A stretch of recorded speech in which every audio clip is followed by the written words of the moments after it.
All right, welcome back to our hex population for our Delving Deeper solo campaign.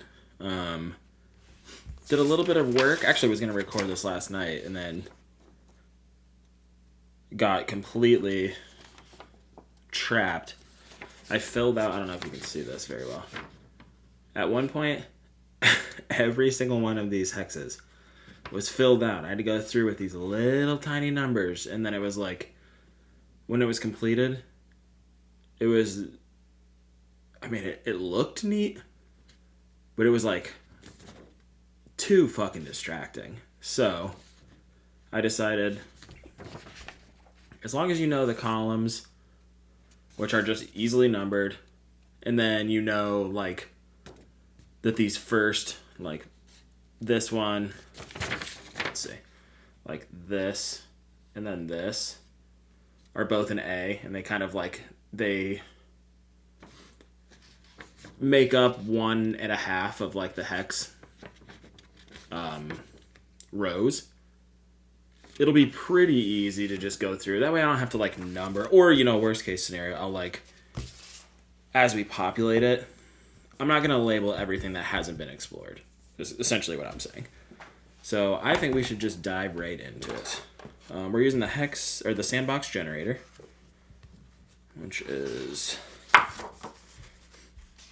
pretty solid tool for stuff like this.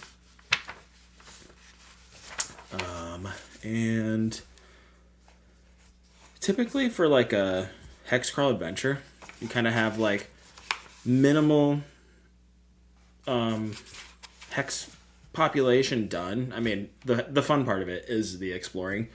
So probably what I'll do is have our starting village be here, and just have this first, like, separate chunk of hexes be like the 24-mile wide hexes. I'll probably have just this populated, I think. So we'll knock that out. We're not going to go through the introduction or anything like that with this book. Really just rolling on tables. There's a method to populating your initial hexes. They use 2-mile hexes, which is kind of weird. Most use 6, and occasionally you'll see the 3. But the 2 is weird. So your starting hex. What are these, D10s? Okay. So we're going to have to swap this out. I'll grab a D10, and we'll see what our first hex is. I need to push this up so you can still see it. Okay. It is a grassland. Okay. So this would be...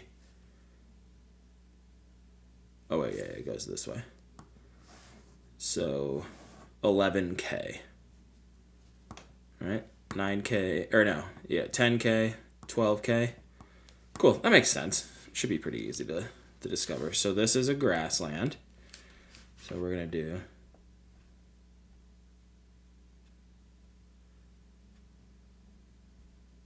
And we'll just do some pretty basic grass. There we go. Leave room for a settlement we can put down, and we'll come back to that to figure out what this actually is. I might redo that. That's pretty busy. And then, so here's how it kind of goes down. You've got your next hexes, then it goes through a how-to, and so use the first table to generate the first hex of the map. Bam, done. Example, a 3 is rolled. Our literal example. Then generate the 6 hexes around it by rolling on the second table. Start with the one on top and then continue clockwise until you have 7 hexes.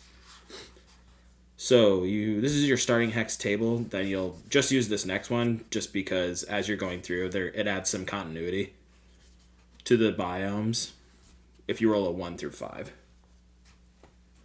Just so it's not like 1 grassland, 1 mountain, 1 swamp, you know what I mean? Like...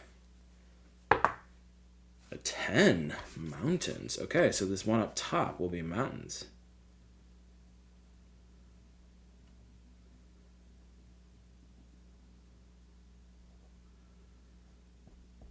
Okay. Okay.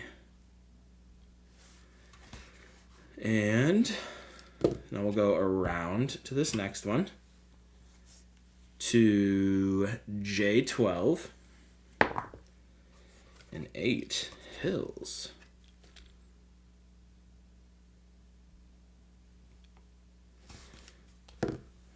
We've got K12, a 5, so that would be the same as the last hex, which would be hills. There we go. Just do two little rounded lines.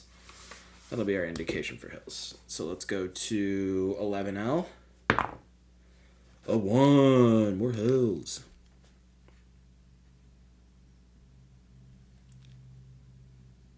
Right. So that grass line in the middle must have been like, is it like a little valley? Like a little flat region? A 5, more hills. Interesting. Kind of hope this is a grass line. Last one, J10, 10J. A 2, more hills. Okay. We got hills, and so this is kind of interesting. You got your mountains up here, hills surrounding it.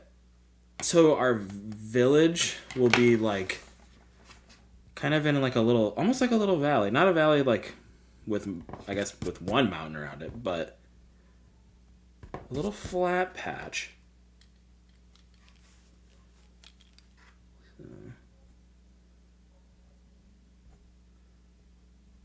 There we go. That's a little less busy. And now we got to populate the rest of this. So, and generate the 6 hexes around until you have 7.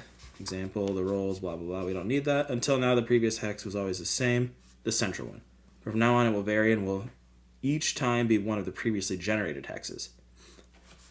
The map will go through an intermediate form, which looks like a snowflake. It will. So you'll do on the interesting, on like the diagonals, you'll fill it out. The map will go through an intermediate form. Once these 6 hexes have been generated, the points of the snowflake roll for the next ones, using them as starting points to complete the layer. Oh, okay. This tab already reached an interesting size. Okay. So it doesn't matter, we just go up and out. So we're going to go to 11J, which is mountains, and we'll go 1 up, which is an 8, which is hills. Interesting. Oh wait, no, that's not 11J. This is 11I.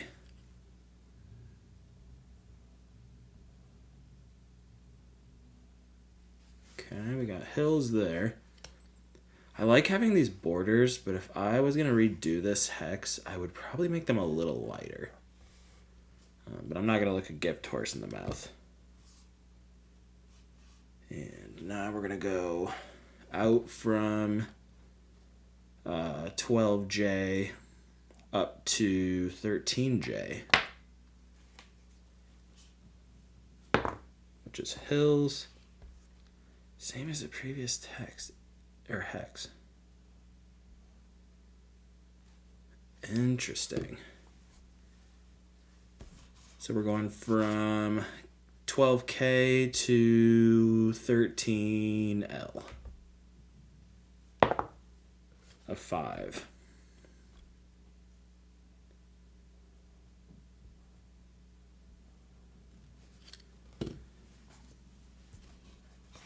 I'm mostly just practicing this just so I know what I'm doing. We're going from 11L to 11M. 5, dude. Not a lot of variety to this already. And now we're going from 10K to 9L. A 1. Of course it is.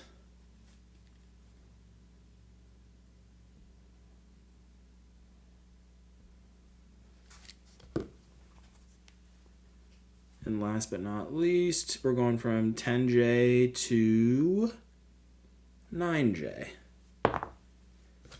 A 6! We got grasslands!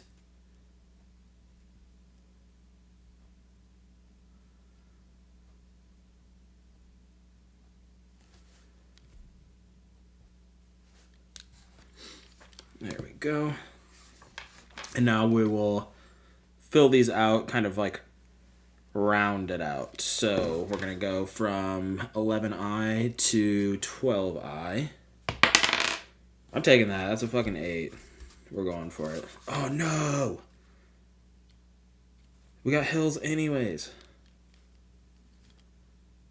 So I don't think that I don't think I'm going to let this be like a mountain. I think it's going to be like a...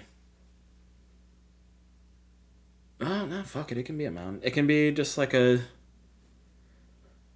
big... What is it? Is crag the word that I'm thinking of? Where it's like... Just like it juts out of the ground. And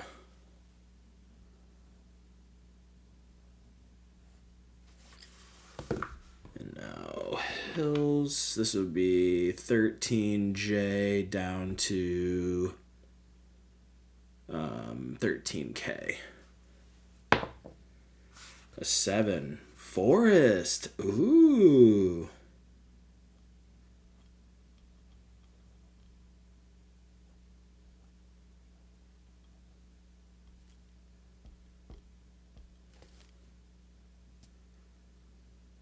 There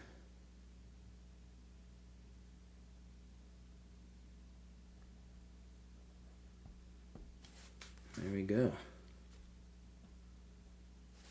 Little forest. And now from 13L to 13M. A 3. But that would be the previous hex, which would be hills, unfortunately. We're going to do 10L. 3. Okay, more hills. So what do you do in this situation? Do you just... I'm going to go like au naturel and just keep what the rolls are. Fucking of course it's hills.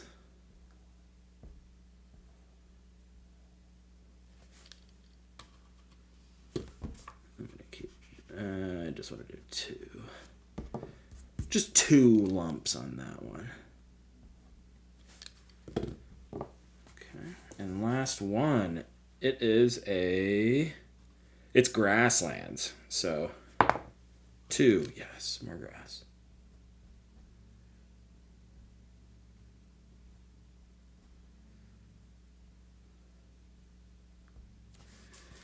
All right, so we've got our... Oh, wait. Wait, hold on.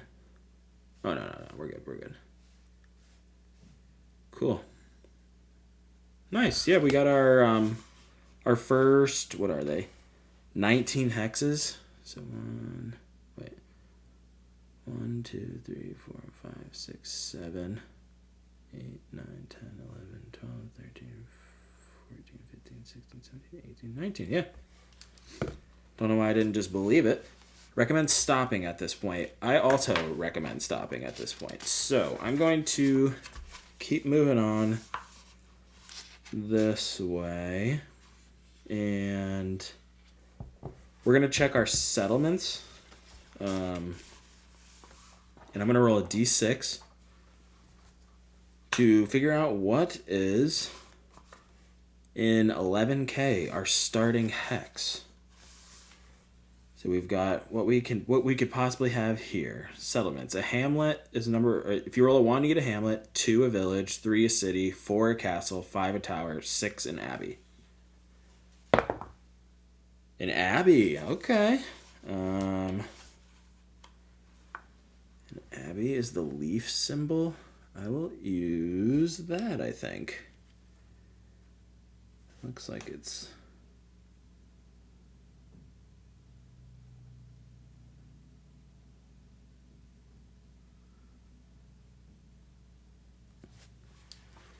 I guess I don't specifically know what that symbol is, but if we go to page 53, it will tell us a little bit about an abbey. And I'm going to make a little note here just on a index card what this would be. So this would be 11K. So give me 1 second. We will do... So this is our start. 11K. And that is a grassland.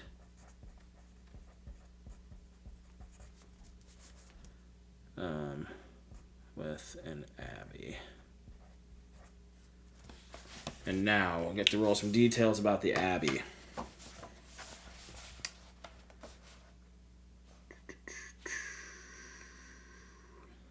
An abbey is a religious complex used by monks, nuns, who are guided by an abbot or an abbess. The latter is always a cleric of at least level 9. Cool. It is a self-sufficient community with buildings and land where religious and farming activities take place. So we'll roll a 1d10 to figure out what the name of the abbey is.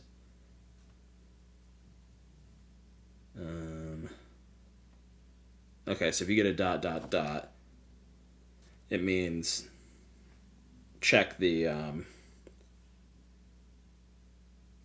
saint list. We rolled a 9, so we do need to do that. So we'll do...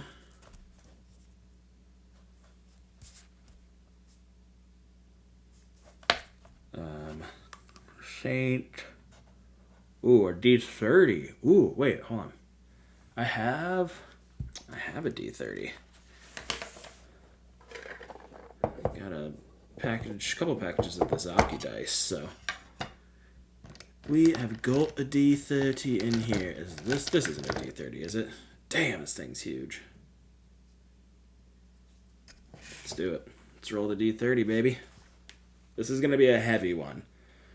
Look at this compared to the D10. So I apologize for the thump. A 23. Oh, St. Mary. Fuck that. We're re-rolling. I know we were going au naturel, but I'm re-rolling. Is that cocked? It's a 2. It's a 2. Saint Agath.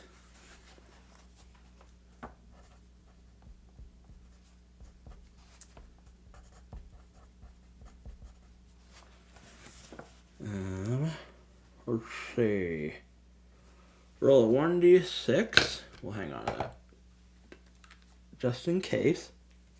Roll a 1d6 on the table below to determine the size of the abbey. It is a 2. It's small.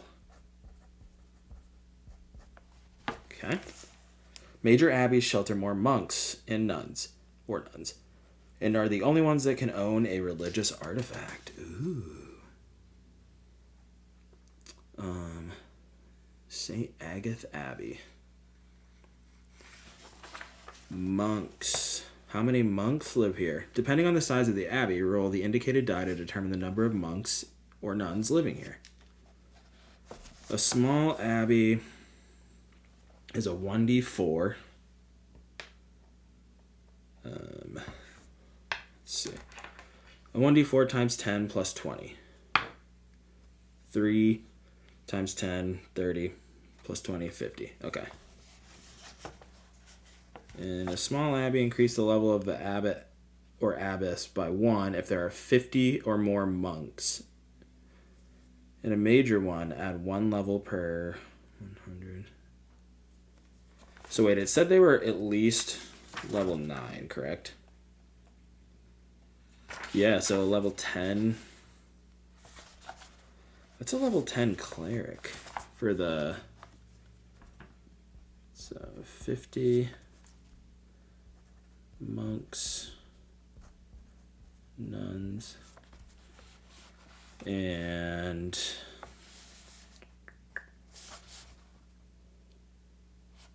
the abbey buildings are protected by a stone wall with a large gate. Outside the walls are found the fields and the buildings related to farming, barns, mills, etc. Okay. Every abbey has the following core locations: an abbot or abbess's room, cellars, cemetery, church, cloisters and garden, infirmary, kitchen and refectory, monk or nun cells, necessarium, latrines, servants, laborers, and tradesmen quarters, and storehouses. Cool. We can do, that's a level 10. Abbot. I've never heard of the word abbess before, but I like it. Alright, so we know what they have. The area within the walls, typo. The area within the walls is often 3 to 4 acres. Okay. Additional locations. Roll a 1d4 or 1d6. Oh, yeah, okay, because you need it there. Once per category. So, 1d4. There's a fountain in the garden. Let's do just a little.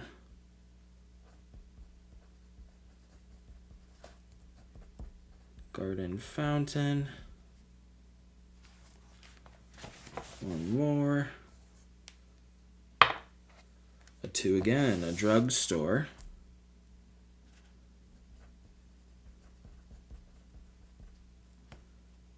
All right.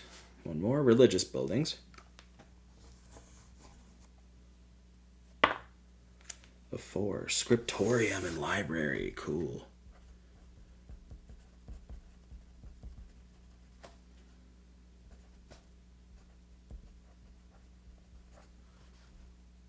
Some last but not... Oh, wait. Yeah, for the other. Let's roll a d6. That's a 6. A watchtower. Ooh. A watchtower for what reason? We'll have to get to the bottom of that. Roll 1d12 twice on the first table, reroll any duplicates, and 1d6 once on the other 2. Okay. So we need a 1d12. You don't get to roll 1d12s enough. I love a 1d12.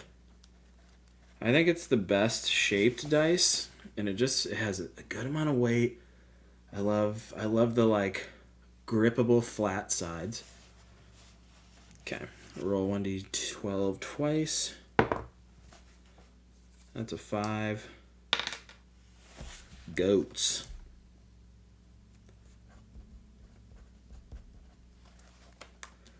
One more. That's a 6. And grapes. Goats and grapes. The Grape Goat Abbey. And now we've got a 1d6 for the workshop. Can you all see that? Can you see it? I'm just going to slide it over with this. Skirt. It's a 3. Potters.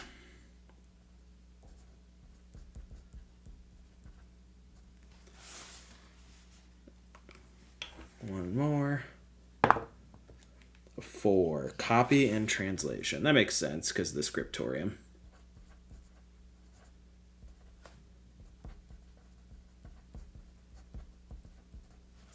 Awesome.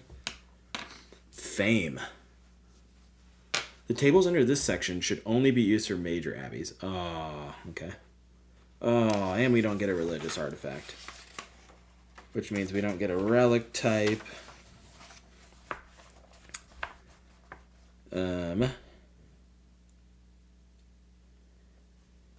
Yeah, we don't get any of those. None of those, since we don't have a relic. Events.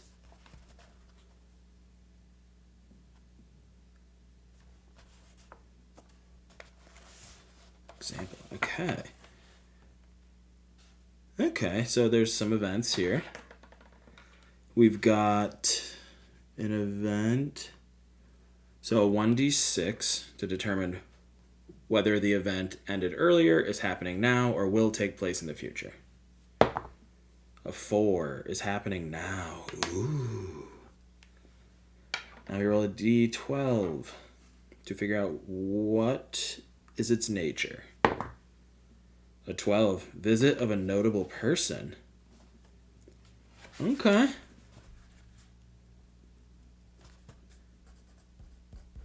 Notable person visiting now. I'm going to underline this. Awesome. And now a little bit of its history. Roll 1d12 to generate what happened to the abbey in the past. A 1, abandoned, then used again. Abbey was abandoned. And then resettled. Oh, shit. Again. Later. Okay, cool. All right. So we've got... So they have their example here. The 210 monks in the major abbey of Blessed Land are guided by an abbot who is a level 11 cleric. Various basic infrastructures are located inside the abbey walls. The abbot's rooms, the cellars, and a cemetery, a church, the cloisters, blah, blah, blah, blah, blah. Here's their map. I'll have to draw one of those out. And farming activities, blah, blah, blah, blah, blah. Cool, nice. I like this. This is nice. This is fun. Good book. Good book. And so we've got... Really, they'll be starting in the starting hex, clearly. And then the abbey will be there. So we won't know exactly what's going on until we get into play, probably. But I would say... What else should we do? For a traditional campaign, first going into a dungeon, then exploring the wilderness at higher levels. The first hex always contains a village, and the second one a dungeon. Oh, cool. If you are not interested in this kind of campaign, simply roll or choose a settlement for the first hex, then roll for the next hexes.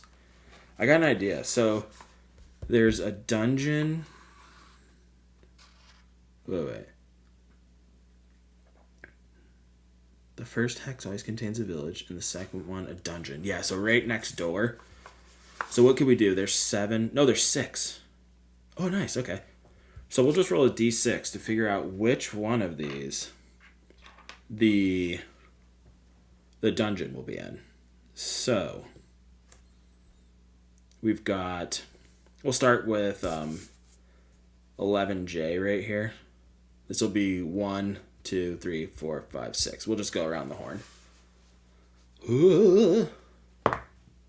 3. Okay, so we got 1, 2, 3. So 12K. Let's just start a new one. And what did I say it was? 12K.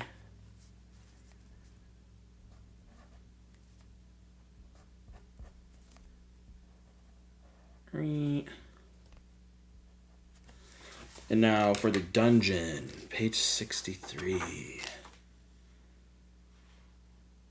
Oh, we'll put some Yeah, so we got to put the notation on there. I do like the symbol for this door.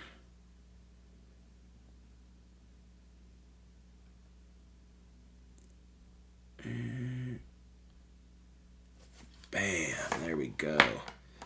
Donjon. I know, and I apologize that this is so small. I'll scan this and blow it up. I'll go over it with pen, just what we have done so far, and then I'll scan it and I will add it into the video at the end. And yeah, I'll scan these two just so we can see them. Well, I don't need to. We literally talked through them. There you go. Take a screenshot.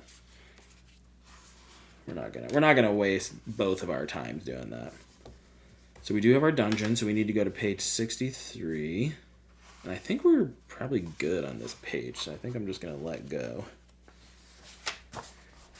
Dungeons are underground locations where monsters dwell and protect treasure. A dungeon might be seen as alive and antagonistic to adventurers. Natural rules that apply in a dungeon are not the same as in the overworld. For example, doors automatically open and close for monsters, while adventurers must force them open and be careful not to be trapped when they shut close after their passage. This generator allows to create not only dungeons, but also mega dungeons, multiple dungeons called areas linked together. Each time a dungeon is rolled on the hex map, a new area is added to the cross-section. When entering a dungeon, it is then possible to exit through another. Since dungeons have their own rules, distances traveled underground rarely match distances traveled above ground. For the first part of this chapter, it is highly recommended to use the cross-section template. However, if a dungeon is not part of a mega dungeon, the template is not needed. I don't think this is going to be a mega dungeon. Because I don't want to get lost. I don't want to spend 10 episodes in a fucking dungeon. I want to do some wilderness travel, so we're not going to call it a mega dungeon. Unless this template... Yeah, we're skipping it. So... cross-section. The number of levels in an area. Actually, hold on. I think I need to go back and read this real quick. You know what? I don't really need to do this. We'll just go over basic, like, names, themes. The theme will be fun, actually. And then I will create the dungeon. I probably won't do that. Well, let me know. Let me know what you think. If I should create the dungeon on camera, or if that should be like just sort of done in progress as we play through the solo. So yeah, just let me know what you think. But for now, we're gonna do dungeon and what is its name? Generate the name of an area, roll on the first table, and replace the ellipsis with a noun from the second. Ooh. Rolling D20. A 9. Destroyed. Roll a D12. 2. Destroyed caverns.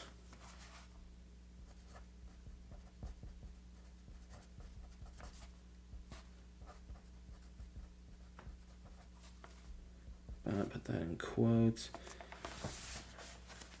What is the theme?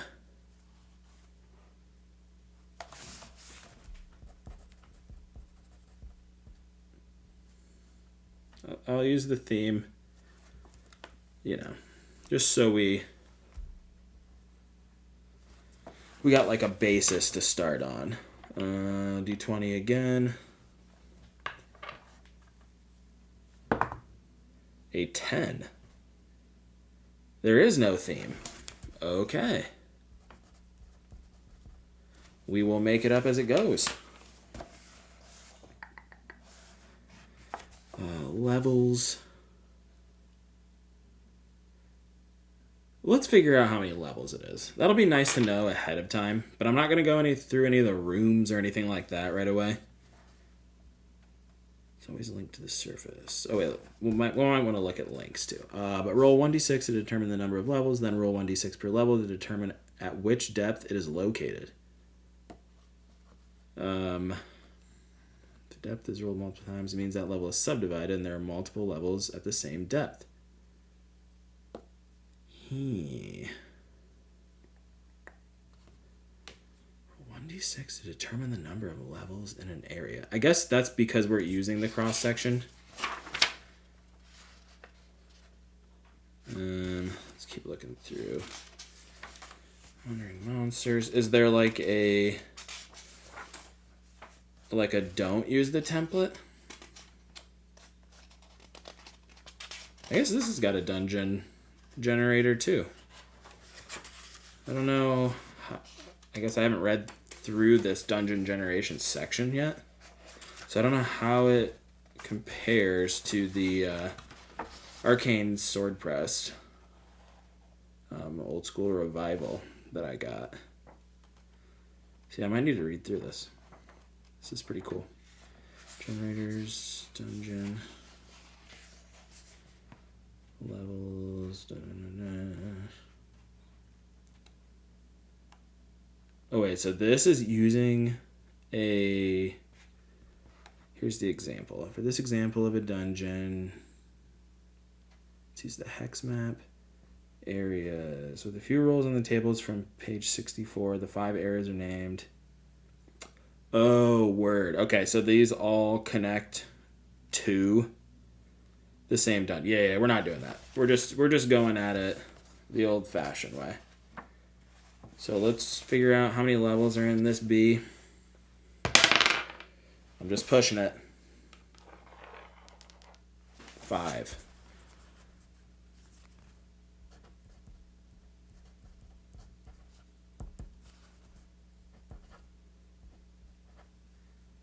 Nice.